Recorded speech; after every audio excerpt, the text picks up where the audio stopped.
नमस्कार, आप देख रहे हैं हमारा खास कार्यक्रम प्रदेश का प्रश्न। मैं हूं आपके साथ साक्षी गुप्ता और आज हम बात करेंगे नक्सलवाद की, जो दशकों के खूनी संघर्ष के बाद अब सरेंडर के रास्ते पर है। लेकिन ये ऐसे ही नहीं हो रहा। इसकी वजह है इतिहास का वो सबसे बड़ा अभियान जो नक्सलियों के खिलाफ चलाया जा रहा है। ये पूरा अभियान दो बिंदुओं पर केंद्रित है और वो है शक्ति और स्वागत, जो नक्सली हिंसा का रास्ता छोड़कर मुख्य धारा में लौटने का तैयार है और उनका स्वागत भी है। तो आज अभी भी खूनी संघर्ष में यकीन रखते हैं तो उनसे सख्ती से निपटा जा रहा है। और इस अभियान का नतीजा यह हुआ कि या तो नक्सली सरेंडर कर रहे हैं या फिर उनका सफाया हो रहा है। ये साफ है कि नक्सलियों की जमीन सिकुड़ रही है, लिहाजा बड़े बड़े नक्सली सरेंडर कर रहे हैं। और इसी कड़ी में 6 करोड़ के नक्सली भूपति ने महाराष्ट्र के गढ़चिरौली में हथियार डाल दिए। कांकेर, सुकमा और कोंडा गांव में भी नक्सलियों ने सरेंडर किया है। और देखिए आप एक खास रिपोर्ट। महाराष्ट्र से लेकर छत्तीसगढ़ तक 24 घंटे के भीतर करीब 90 नक्सली सरेंडर कर चुके हैं। सबसे बड़ा सरेंडर महाराष्ट्र के गढ़चिरौली में हुआ, जहां नक्सल लीडर सोनू दादा और भूपति ने अपने 60 साथियों के साथ सरेंडर कर दिया। सोनू दादा ने महाराष्ट्र के सीएम देवेंद्र फडणवीस के सामने हथियारों के साथ सरेंडर किया। सरेंडर के समय नक्सलियों ने 50 से ज्यादा हथियार भी डाले, जिनमें AK-47 और इंसास राइफलें भी शामिल हैं। वेणुगोपाल राव और भूपति 40 सालों से संगठन में सक्रिय था और छत्तीसगढ़, महाराष्ट्र, तेलंगाना के रेड कॉरिडोर में अभियानों का संचालन करता था।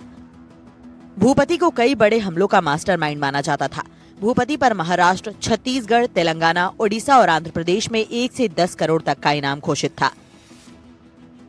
उधर महाराष्ट्र में सोनू दादा के सरेंडर करते ही सुकमा में भी 27 नक्सलियों ने प्रशासन के सामने हथियार डाल दिए। सुकमा में सरेंडर करने वालों में 10 महिलाएं और 17 पुरुष नक्सली शामिल हैं। जिला सुकमा में जिला पुलिस सुकमा और CRPF द्वारा जो लगातार नक्सल ऑपरेशन चलाया जा रहा है, उसी की बदौलत आज 27 नक्सली, जिन पे 50 लाख का इनाम छत्तीसगढ़ शासन द्वारा रखा गया था, उन्होंने आत्मसमर्पण किया है।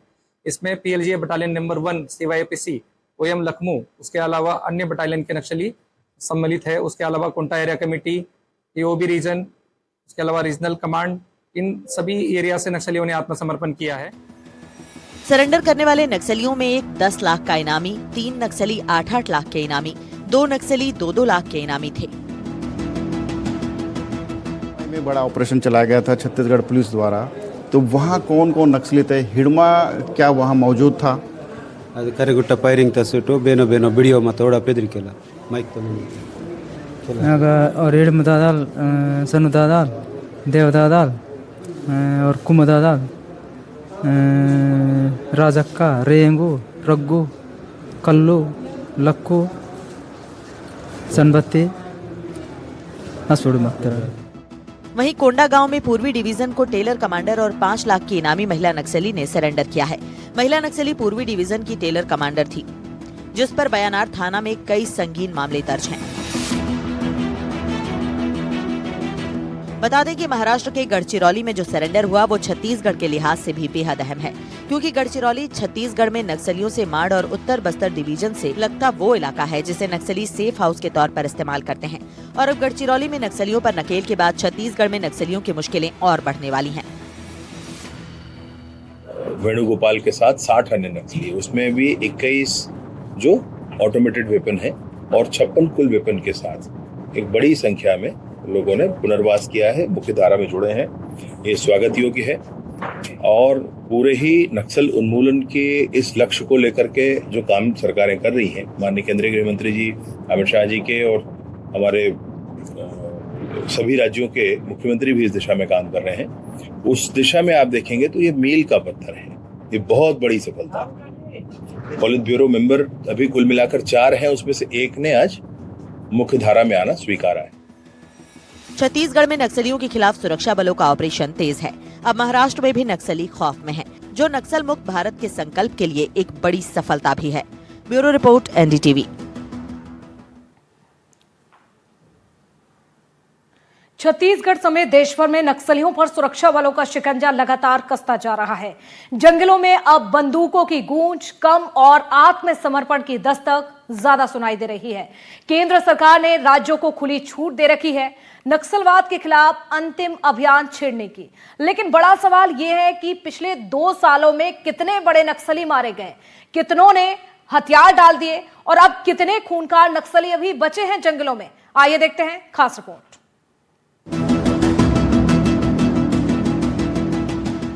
देश में माओवाद के खिलाफ निर्णायक लड़ाई लगातार जारी है और दिसंबर 2023 से लगातार एंटी नक्सल ऑपरेशन अपनी तीव्र गति से चलाए जा रहे हैं, चाहे वो छत्तीसगढ़ हो, महाराष्ट्र हो, तेलंगाना हो या उड़ीसा या झारखंड।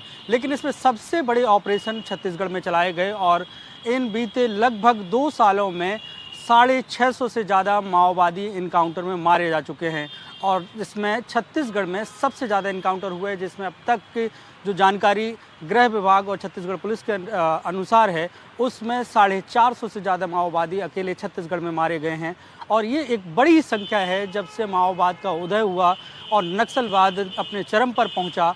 और उस दौरान से अब तक माओवादियों को सबसे बड़ा नुकसान इसी 2 सालों में हुआ है, क्योंकि जैसा कि केंद्रीय गृह मंत्री अमित शाह ने दावा किया था कि मार्च 2026 तक माओवाद को खत्म कर दिया जाएगा, छत्तीसगढ़ ही नहीं पूरे देश से। तो उसके बाद जिससे लगातार एंटी नक्सल ऑपरेशन चल रहे हैं और अब तक बड़ी संख्या में माओवादी मारे जा चुके हैं।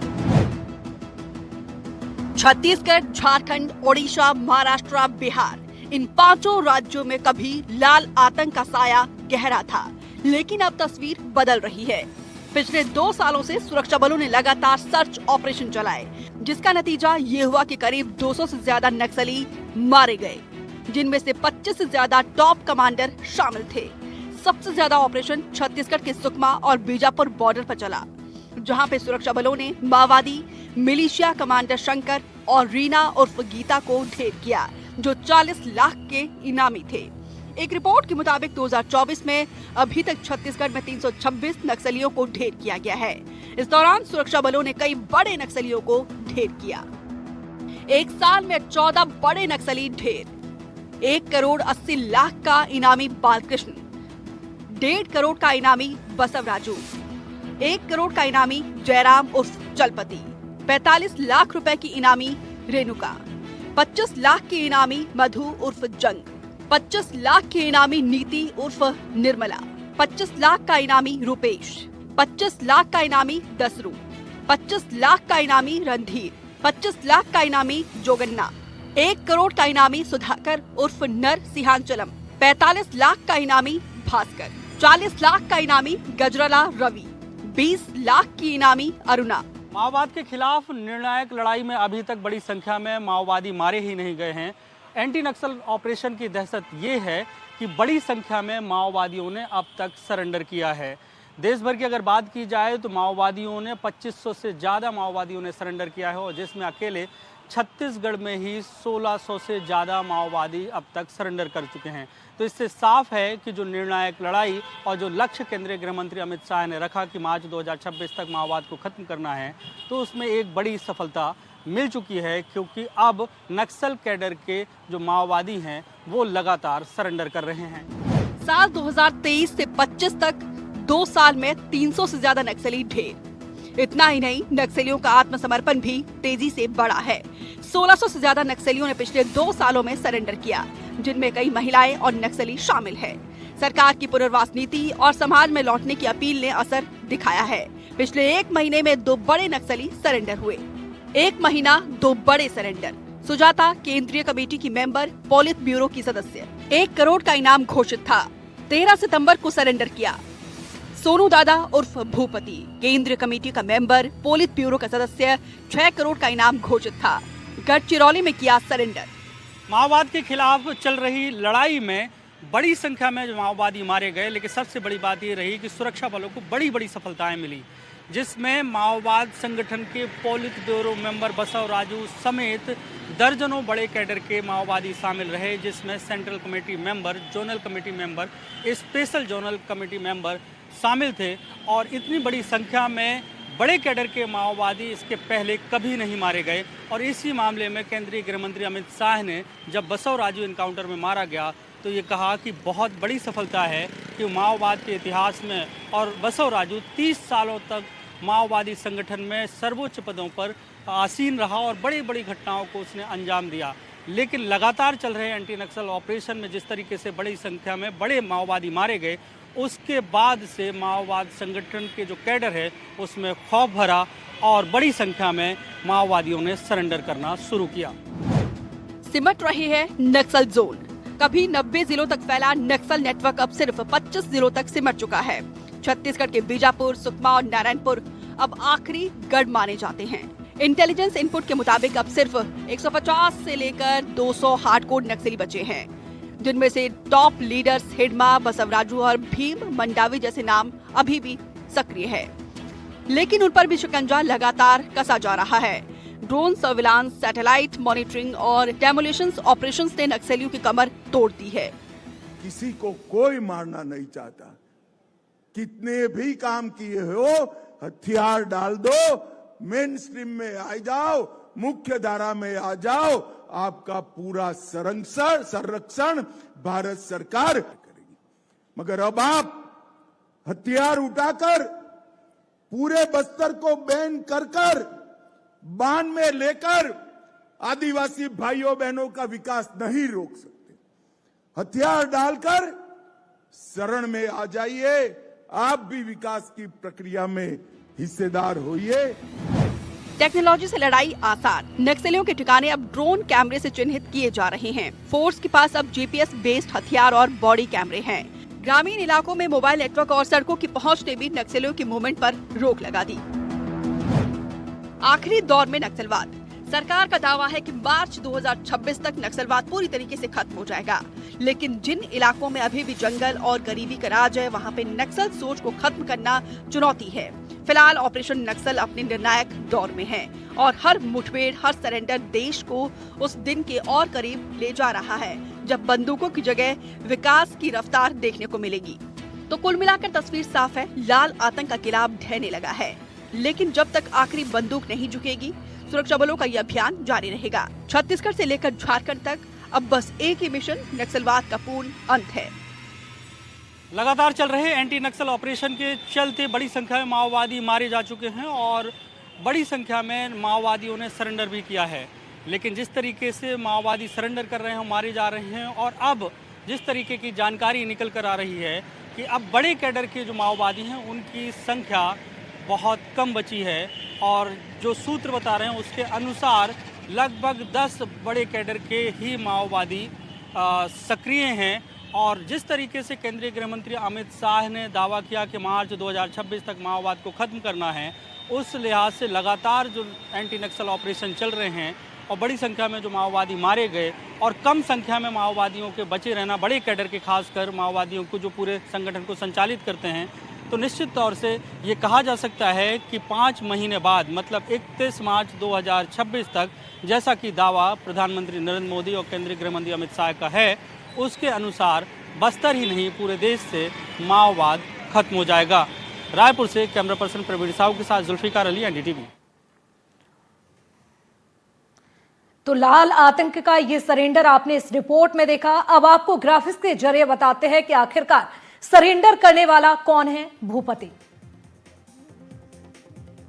देखिए, भूपति के बारे में अगर बात की जाए तो 70 साल का नक्सल कमांडर भूपति नक्सलियों के कई बड़े हमलों का मास्टरमाइंड रह चुका है। इसके साथ ही अप्रैल 2010 में दंतेवाड़ा में हुए हमले के पीछे उसका ही दिमाग बताया जाता था, यानी कि भूपति का ही हाथ था।